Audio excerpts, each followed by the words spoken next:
Bismillahirrahmanirrahim. Kepada ikhwan dan akhwat kita ke atas majlis dengan Ustaz.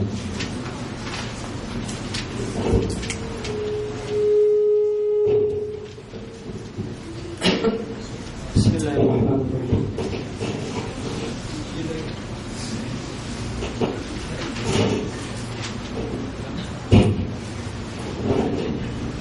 Bismillahirrahmanirrahim.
Sufi mutasawwif,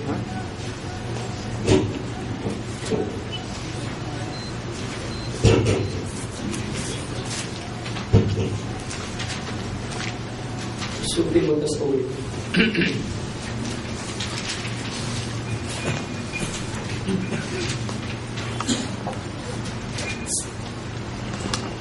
Banyak kesalahan dalam mengenal perbedaan di antara istilah kata sufi dan kata mutasawwif. Ada istilah malamati, ada istilah al-faqih dalam madrasah tasawuf.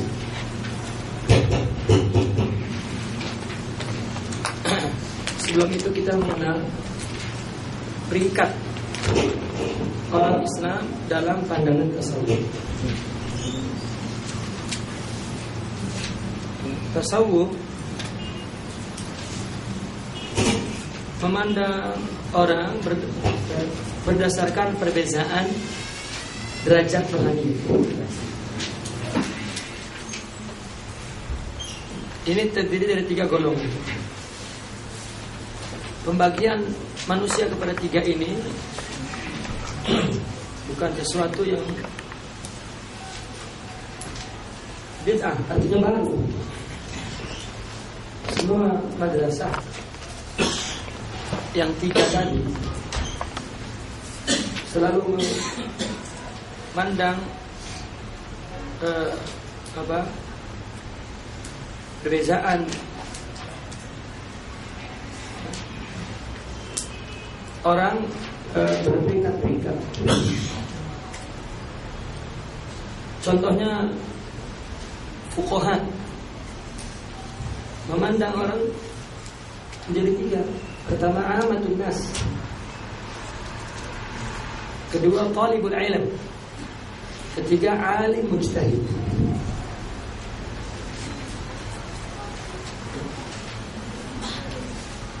Artinya dalam fikih orang dipandang berdasarkan ilmu fikih. Seorang alim mujtahid berbeda seorang talibul ilm, seorang bukan penuntut ilmu berbeda dengan talibul ilm dalam pandangan fikih. Tauhid pun demikian, ada tauhid taklidi, ya, ada tauhid istidlali, dan ada tauhid tahaqquqi. Artinya iman tauhid seseorang ada yang taklid, ada istidlal, ada yang tahakkuk sudah. Pun orang sufi memandang ya, orang itu terbagi kepada 3. Pertama, orang yang telah sampai kepada Allah disebut wasilin. Kedua, golongan yang tengah disebut salikin. Artinya murid-murid yang berjalan menuju kepada Allah. Dan ketiga adalah golongan yang rendah, orang yang masih berada di bawah jurang ketidaksempurnaan akhlak dan rohani. Artinya ini orangnya ramai.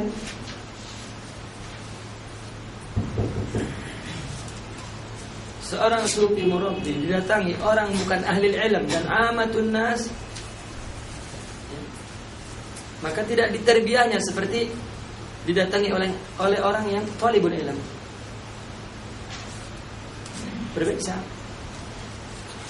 Maka di dalam Qawaidut Tasawuf Syekh Ahmad Zarruq, jadi membagi ada tasawuf am, tasawuf ini, tasawuf itu, tasawuf ini, yang kena memperlakukan orang berdasarkan ala qadri quli.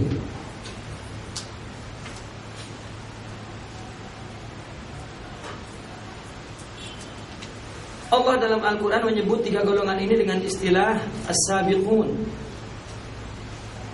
ya, bagi para wasilin.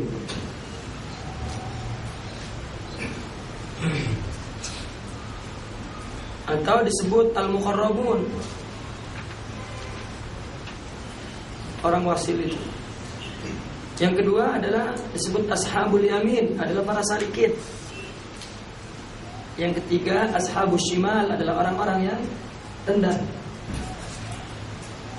Rendah dalam mata tasawuf, bukan berarti dalam mata agama. Tasawuf bukan agama tapi tingkat tinggi. Bukankah menteri besar memandang rendah kepala kampung? Mungkin kepala kampung lebih alim, lebih pandai, lebih dalam derajat kepemerintahan. Itu sebabnya dikatakan hasanatul abrar sayyiatul muqarrabin. Kebaikannya ahli taat, keburukan bagi ahli muqarrab. Hasanatul muqarrabin sayyiatul anbiya. Hasanatul anbiya sayyiatun nabi sallallahu alaihi wasallam.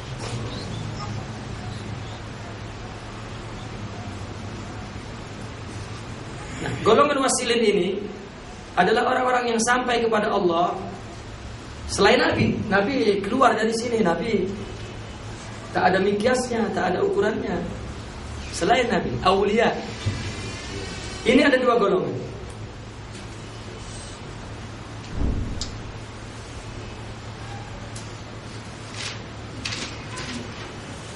Ya. Yang pertama disebut syaikh.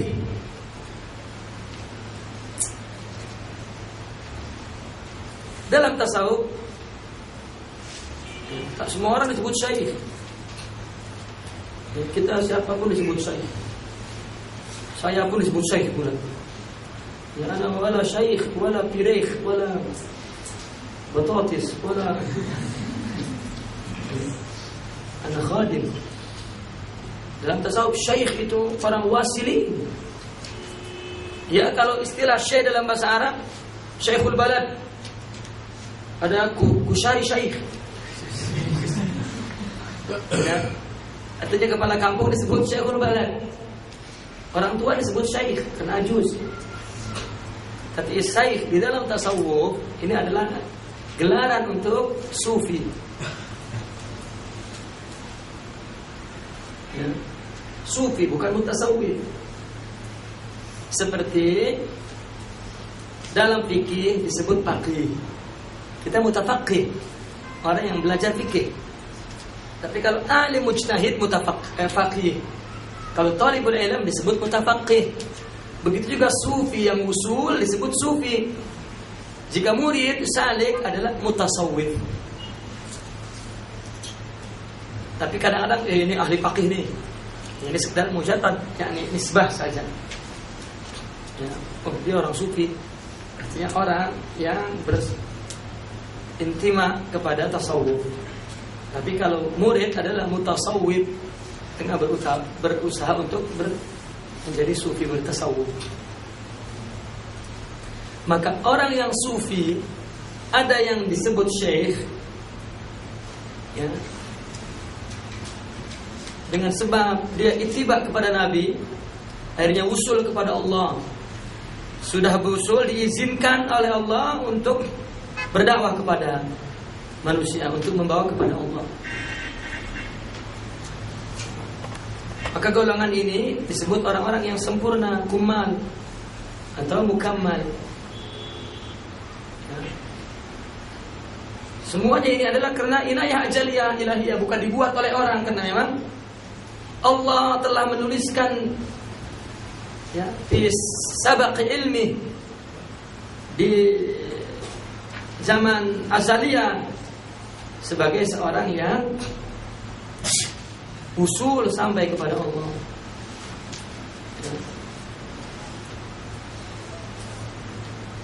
Nah, ini adalah disebut Syekh Sufi yang mengajak kepada Allah. Maka Imam Junaidi ketika ditanya, "Mal arif?" Siapa orang arif itu? Katanya orang sufi. Kana huna wa dhahaba thumma 'ada li yukhbiru mastafada. Dulu seperti kita mengaji, belajar, tetapi dia pergi ke Allah. Karena dia orang yang sabiqin, orang yang sudah pergi dulu kepada Allah. Kemudian kembali lagi untuk memberitahu tentang pengalaman bagaimana menuju kepada Allah dengan baik. Maka disebut seorang yang maka disebut Syekh Al-Mursyid Al-Kamil.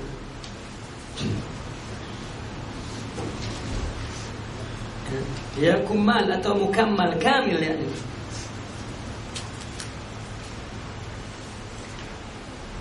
Syarat untuk menjadi syekh dalam tasawuf, pertama dia seorang alim, bukan jahil.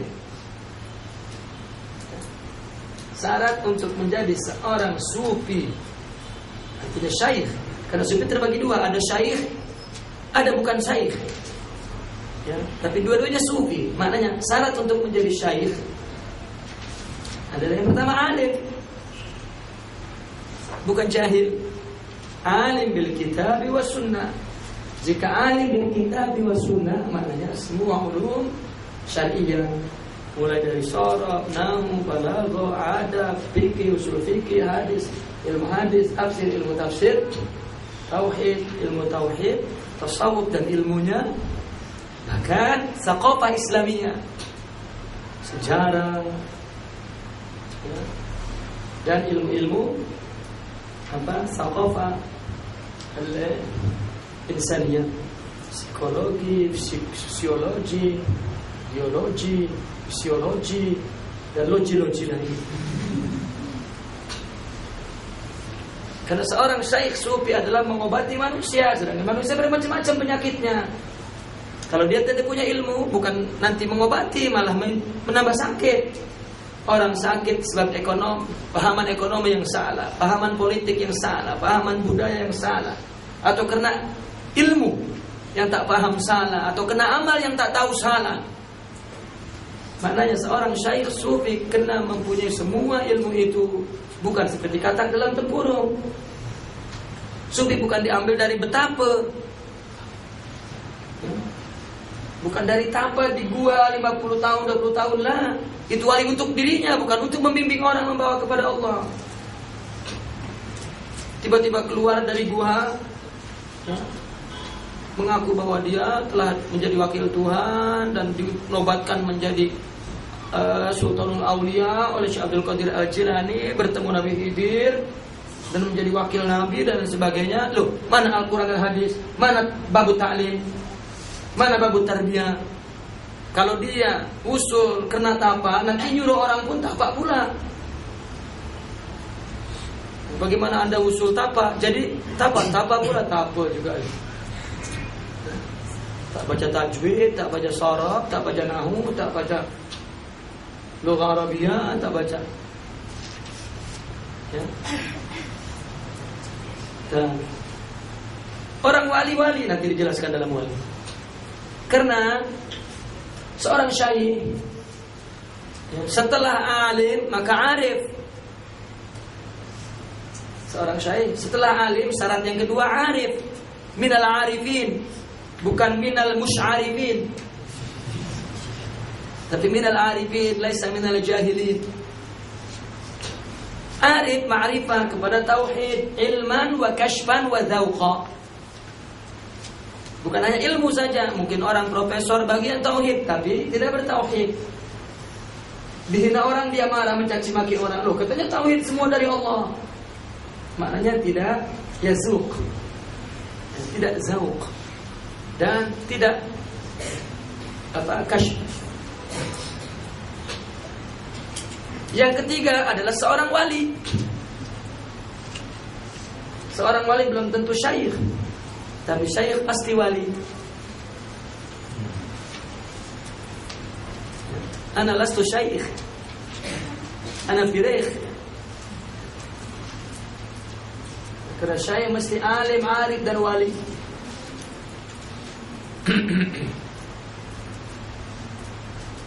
Arti wali, dia punya akhlak.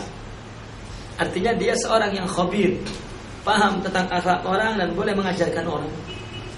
Yang keempat, dia seorang mursyid yang ma'dzun, dapat izin dari mursyid sebelumnya, terus yang dapat izin dari mursyid sebelumnya hingga bersambung izin itu kepada Rasulullah SAW.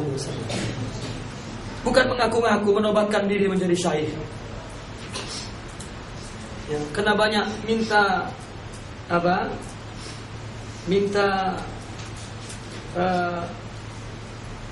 ijazah baiat kepada 100 syekh, lalu dia mengatakan saya syekh. Nah, menjadi syekh bil idzin, bil tarbiyah. Nah, ini lihat, cukup diungkapkan dengan kinayah ini.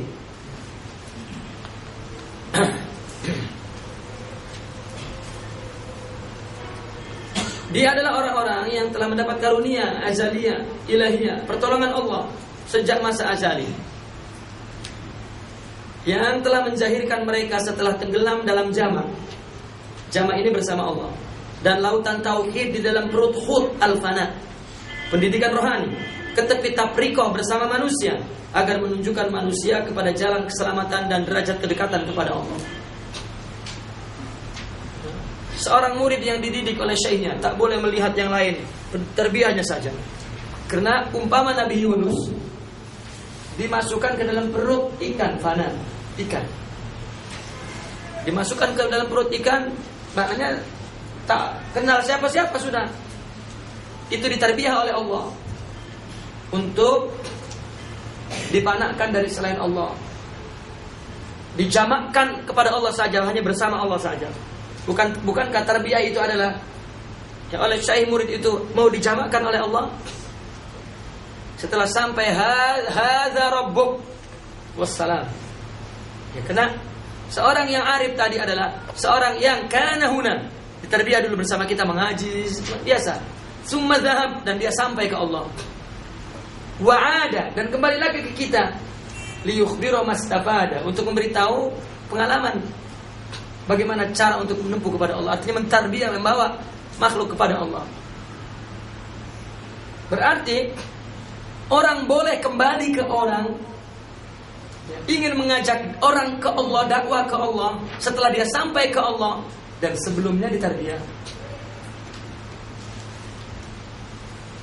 Maka Sayyidina Yunus berdakwah kepada manusia, ditolak oleh manusia, tak sabar. Akhirnya dia berdoa kepada Allah agar dihancurkan orang yang menantang dia.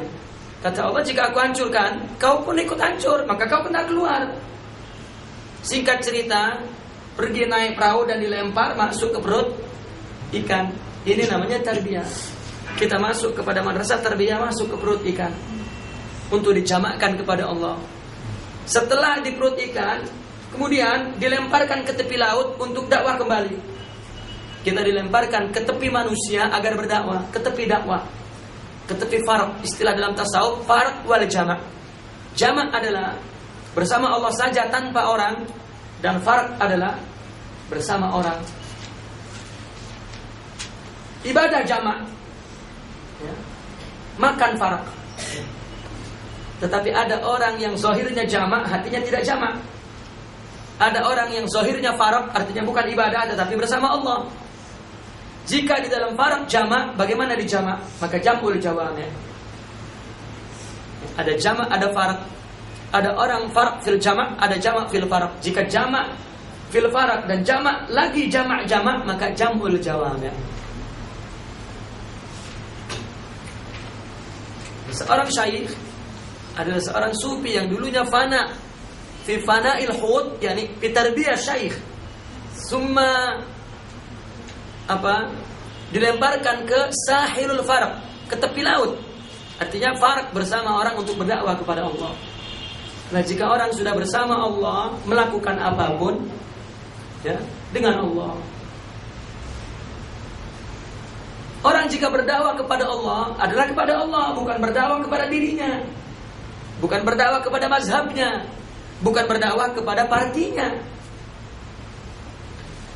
Nah, jika dia tidak mengikut kita, musuh kita, ini bukan dakwah kepada Allah. Jika dia dakwah kepada Allah, dia tahu bahwa yang bagi hidayah Allah. Kenapa kita memusuhi dia? Dia karena dia tidak mendapat hidayah di kita, melalui kita, dengan sebab kita. Yang bagi hidayah Allah, mungkin dia dapat hidayah pada orang lain, pada mazhab lain, pada madrasah lain, pada parti lain. Ya, kalau ada parti lah. Tapi kalau orang mengajak kepada Allah, tak kisah mazhabnya apa, partinya apa, ya, firqahnya apa, tak kisah. Yang penting Allah. Kalau tidak dia bergaduh, kamu tak kunut tak sah, kamu pun juga kunut tak sah. Loh, kunut tak kunut yang disembah Allah, selesai.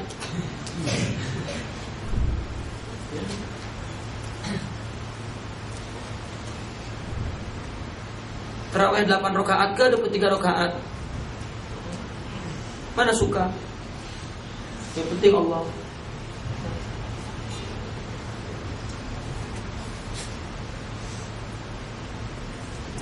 Maka tasawuf tidak bermadhab, tasawuf tidak berfirqah, lagi berparti. A'udzubillah. Tasawuf tidak berparti. Ada jalan menuju Allah melalui parti ini? Tak ada. Parti urusan dunia, sedangkan tasawuf urusan Allah. Ini syaikh tasawuf, ini sufi, dan inilah syaikh. Sufi yang kedua yang tidak jadi syaikh, artinya tidak diperintah untuk mengajak orang ke Allah. Dia hanya jadi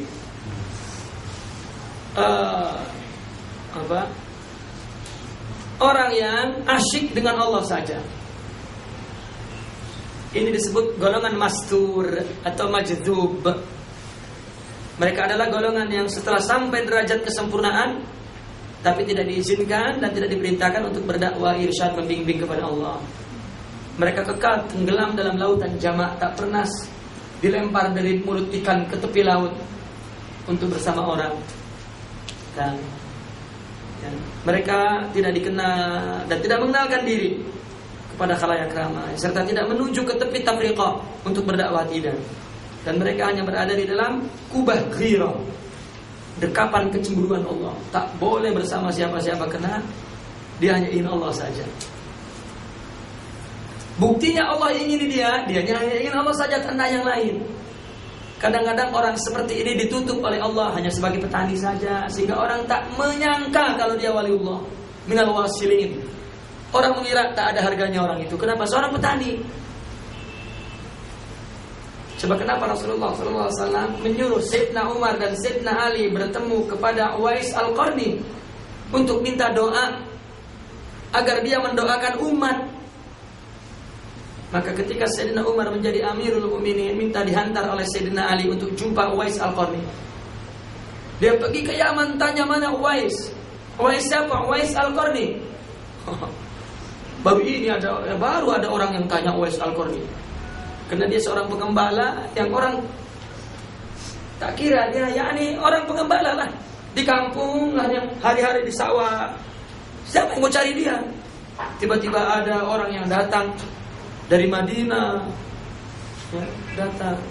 Sayyidina Umar tidak datang sebagai amir, dia menyuruh tanakur, yakni Orang tak kenal, padahal itu Sayyidina Ali dan Sayyidina Umar. Ya. Maka Sayyidina Ali datang. Setelah tanya, di mana Uwais? Oh, itu di kampung Qarn. Ya. Orang semua tanya, ada apa ya? Orang cari Uwais. Sampai ke kampung Al-Qarn, maka ditanya, mana Uwais? Tengah mengembala. Mas Sayyidina Umar, Amirul Mukminin, dan Sayyidina Ali sebagai qadhi datang. Maka tengok ada seorang yang duduk di hadapan kambingnya. Maka Sayyidina Ali berkata, Assalamualaikum ya Uwais. Tak menoleh pun, Waalaikumsalam. Saya datang dari Madinah. Ya. Ada orang yang ingin bertemu dengan engkau. Jika dia perlu, datanglah kepada saya. Karena orang yang perlu kena datang. Tak menoleh pun. Maka Sayyidina Ali kata, dia adalah Umar, Amirul Mukminin. Terus dia berdiri. Adapun Amirul Mukminin, maka saya yang kena datang. Dia tengok, mana itu? Assalamualaikum ya Amirul Mukminin. Ya, ada apa-apa engkau sehingga datang ke sini? Jika engkau perlu saya, suruh saja orang. Aku yang akan datang kepadamu. Ya. Maka kata Umar mengatakan, wailak ya Uwais, celaka engkau. Aku diperintah oleh Rasulullah, aku memanggil engkau ke sini. Terkejut dia, sallallahu alaihi wasallam. Ya. Engkau diperintah oleh Rasulullah, na'am. Untuk apa? Untuk meminta agar engkau mendoakan umat ini. Berdoa. Maka Sayyidina Umar dan Sayyidina Ali mengatakan, doakan untuk kami ya Uwais.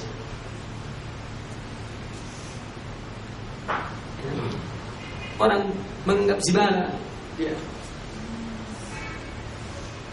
Lalu terakhir ketika nak pamit, Sayyidina Umar mengatakan, tidakkah engkau duduk di samping kami sehingga engkau dapat menasihati kami? Kata Sayyidina Umar. Nah, engkau menggantikan kedudukanku bersama Allah, duduk bersamamu yang subhan. Ya salam. Ya, ini Sayyidina Umar. Presidennya, Perdana Menterinya Sayyidina Umar ini. Dikata subhan.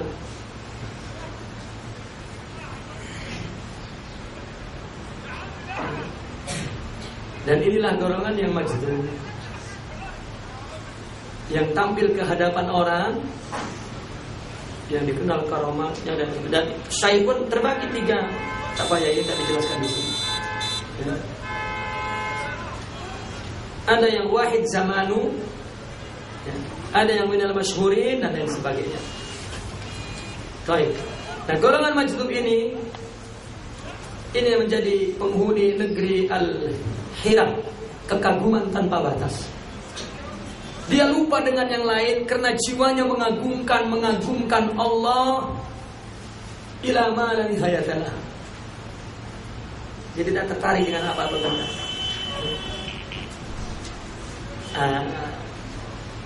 Maka orang majdub tidak berdakwah.